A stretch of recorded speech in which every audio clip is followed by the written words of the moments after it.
Let me say something that might make you uncomfortable, and that's intentional. Most people are not poor because the system hates them. They are not poor because they lack intelligence. They are not even poor because they don't work hard enough. They are poor because they repeat a small set of money habits every single day. Habits that feel normal, justified, even responsible, but quietly sabotage their future. And the dangerous part? These habits don't look like failure. They look like being realistic.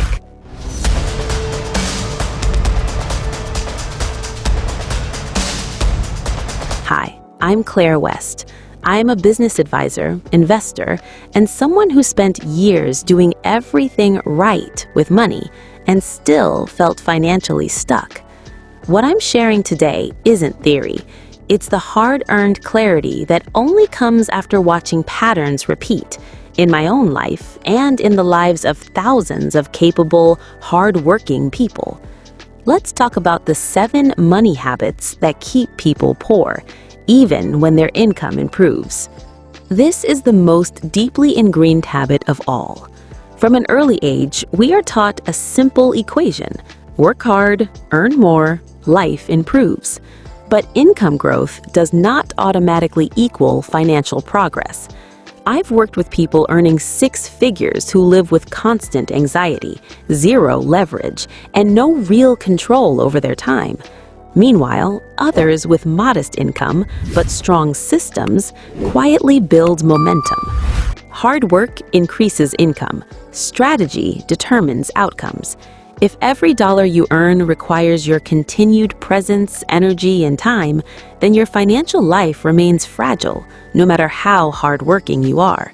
Hard work without leverage does not create wealth. It creates exhaustion. Habit number 2, automatic lifestyle upgrades. This habit feels like success, which is why it's so dangerous. Income goes up, lifestyle follows immediately. Bigger apartment, new car, better subscriptions, higher fixed costs. Nothing wrong with enjoying life until enjoyment becomes automatic. Each upgrade increases obligations. Obligations reduce flexibility. Reduced flexibility kills opportunity. I learned this the hard way. I once celebrated a raise by locking myself into higher monthly expenses and unknowingly reduced my ability to take risks for years. If your lifestyle grows faster than your assets, you are not moving forward, you are making poverty more comfortable. Habit number 3, saving as a final strategy. Saving is necessary. Saving is responsible. Saving is not a wealth strategy. This habit keeps people trapped because it feels safe. They focus on cutting expenses, budgeting perfectly, and waiting patiently, believing time alone will reward discipline. But saving only preserves money. It does not multiply it. When saving becomes the end goal, growth stops. Money sits still while inflation, opportunity cost, and time quietly erode its power. Saving should support better decisions, not replace them. Habit number 4, fear-based decision-making. Fear rarely announces itself honestly. It disguises itself as caution, logic, and responsibility.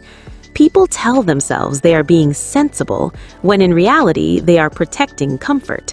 You hear phrases like, "I'm just being careful," or "I don't want to lose what I've worked for," or the most common delay of all, "Now is not the right time." These statements sound rational, and that is exactly why fear is so effective. But fear-based decisions compound just as powerfully as intelligent ones, only in the opposite direction. Every delayed move, every avoided risk, quietly reinforces stagnation. I have watched capable people postpone action for years while waiting for certainty. It never arrives. The conditions never become perfect. When fear controls money decisions, you stop choosing what is optimal and start choosing what feels least threatening. And what feels least threatening almost always limits growth. Wealth does not require recklessness. but it does require calculated courage, the willingness to move before comfort gives permission. Habit number 5, trading time for money forever. This habit is subtle, socially rewarded, and extremely limiting. People build their entire financial identity around being needed, busy, and indispensable. Their income depends entirely on their availability. The problem is, time does not scale. There are only so many hours you can trade before your energy, health, or attention becomes the bottleneck. Wealth is built when income is decoupled from constant effort, through systems, ownership, or leverage. If you stop working and income stops instantly, your financial structure is fragile, no matter how impressive it looks. Habit number 6, seeking permission instead of positioning. This habit keeps intelligent people stuck longer than almost anything else. They wait to feel ready. They wait for approval. They wait until they know more. But money rewards positioning, not perfection. Every opportunity I've seen rewarded disproportionately went to those who were early, not those who were certain. Waiting feels responsible, but waiting too long often means arriving when the upside is gone. Readiness is not a prerequisite for progress. Alignment is. Habit number 7, believing poverty is caused by external factors only. Yes, systems matter. Yes, inequality exists. Yes, circumstances are not equal. Ignoring these realities would be dishonest. But here is the uncomfortable truth that actually determines outcomes. Believing your financial situation is caused entirely by external forces quietly removes the one thing that changes trajectories: agency. I have watched people stay financially stuck for years, not because they lacked intelligence or opportunity, but because they outsourced responsibility for their future. They explained every setback through the lens of bad luck, unfair systems, or timing. And while those explanations were often partially true, they were also paralyzing. The moment you believe nothing is within your control, growth stops. Not because the world suddenly becomes harsher, but because you stop looking for leverage. You stop experimenting. You stop positioning yourself differently. You wait for conditions to change instead of learning how to move within them. Ownership is not denial of reality. Ownership is engagement with reality. It means taking responsibility for decisions, learning, and strategy, even when circumstances are imperfect. That mindset shift, subtle but profound, is the foundation of wealth. Without it, no opportunity is ever enough. The pattern behind all 7 habits. When you step back, all 7 habits share a common thread. They prioritize comfort over control. Comfort feels good today. It reduces friction, avoids confrontation, and maintains familiar routines. Control, on the other hand, compounds slowly and often feels uncomfortable at first.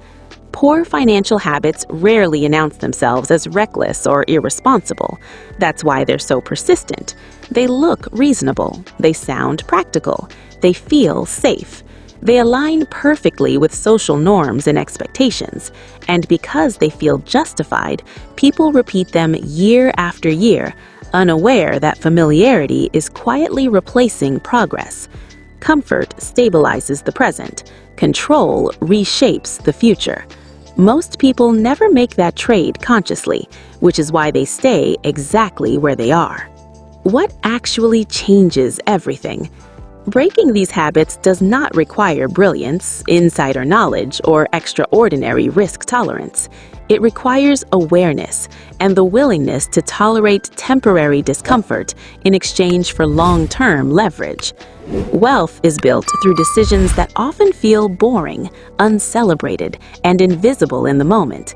Delaying unnecessary upgrades, separating income from constant effort, and treating saving as a tool rather than a finish line. It grows when decisions are made from strategy instead of fear, and when systems are built to function even when motivation fades. None of this is glamorous, none of it creates instant validation, but all of it works. And over time, these quiet shifts compound into something far more powerful than luck or circumstance ever could: control over direction. Now, final thought is, if poverty were caused only by low income, hard workers would never struggle. But poverty is often maintained by habits, small, repeated decisions that quietly limit the future. The good news is, habits can be changed, and the moment you identify which ones are holding you back, you stop running in place and start moving forward intentionally. Money doesn't reward effort alone. It rewards structure, leverage, and courage. And those are skills, not privileges.